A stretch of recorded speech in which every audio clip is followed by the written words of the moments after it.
Sound is done online, and the second they go through the images and decide which ones they feel stand up enough that they want to see the prints, and then the prints come in, and the same team that judged them online judges them again the second time.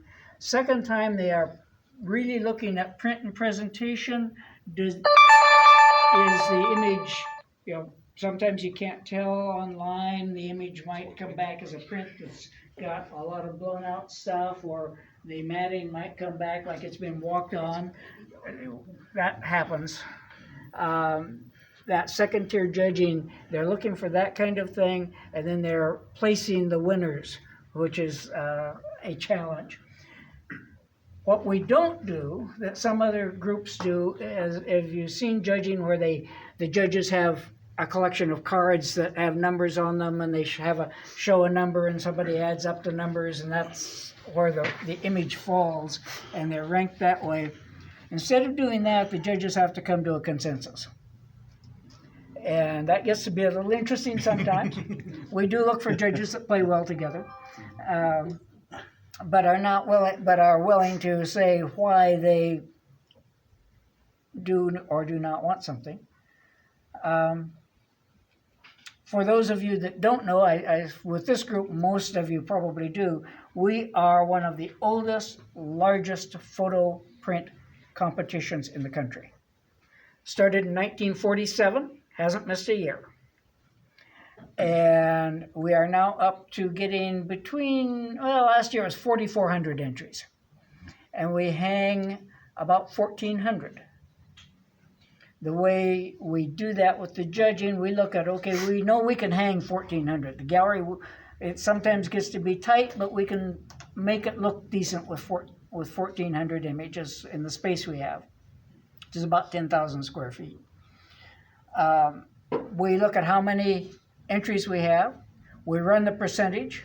We apply that percentage to the number of entries in each category. And we give the judges a little card that says your target number is. That target number, we also tell them that's not a written in stone number. That number, if you're way under it or way over it, we need to know. But it's wherever you land with it. Last year was the second year, and last year they actually went over the target numbers, and we had some challenges. Another year they met just right on the total, and it was individually some categories higher, some lower, but the total they came up right to the. Usually they come up under.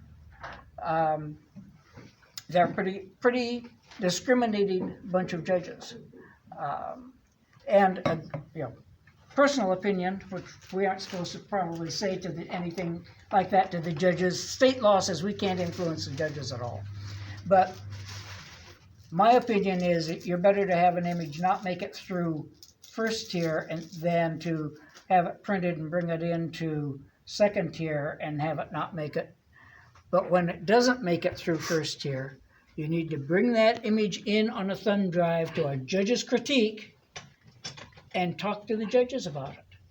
We are the only show that I know of that has our Wednesday events that are a judges roundtable where a group of the judges come in, and they're all volunteers. We never know who's going to show up. But they come in and they talk about the general process and what they've seen in general with the show.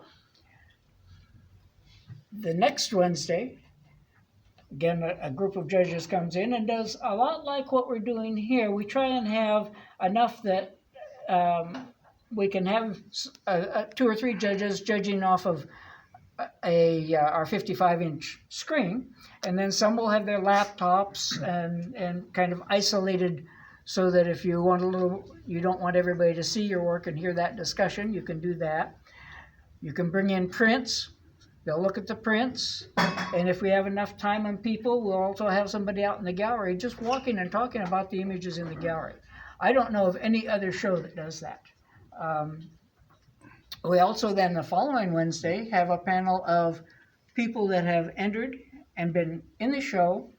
We try and pick some that are first timers and some that have been in and done well. So we have a mix of those people, and they talk about their experience and give tips from an entrance point of view. Those things are all just part of what we do, part of the show.